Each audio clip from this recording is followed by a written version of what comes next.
I appreciate your comments on two companies.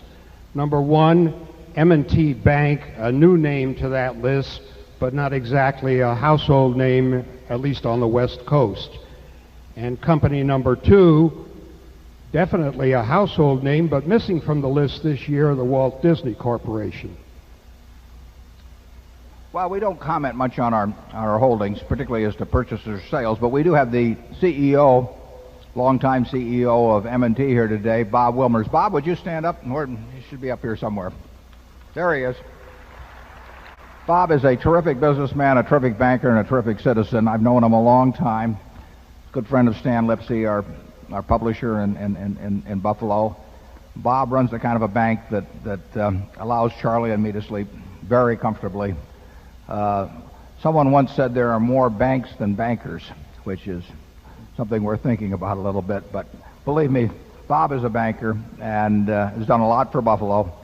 And he has a very big ownership position, which he achieved, at least in very large part, through purchase with his own money as opposed to having options.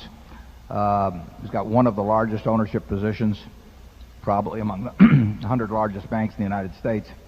And it's just a very attractive business for us to be in, and we're very comfortable with it. And 10 years from now, Bob will be here, and I hope I'm here, and we'll probably own M&T. The Disney company, our ownership in that fell below the threshold level which we used, although we had ownership, and we think Disney is a terrific business. Michael Eisner's done a great job there.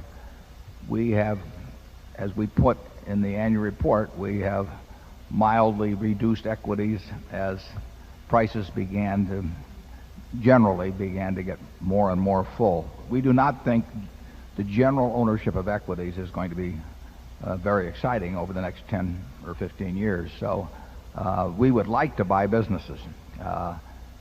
We bought a few last year. We had this one we announced last week in the insurance field.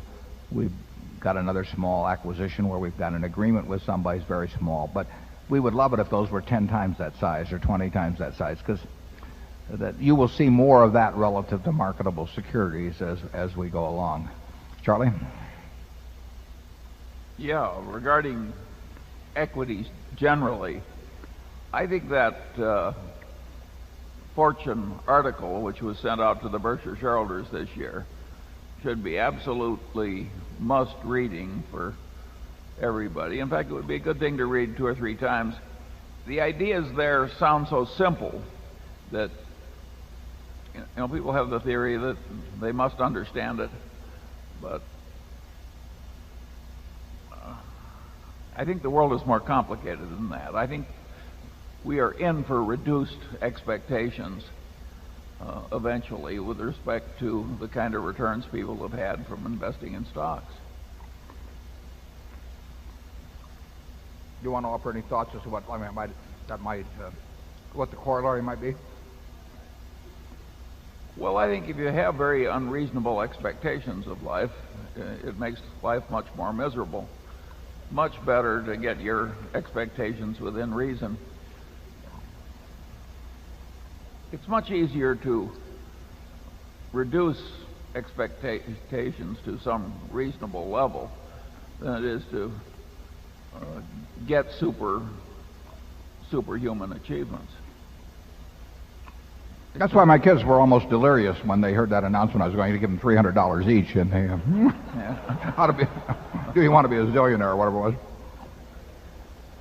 Incidentally, that was terrific of Regis Philbin to do something like that. I mean, all of those appearances are non-paid, I can assure you.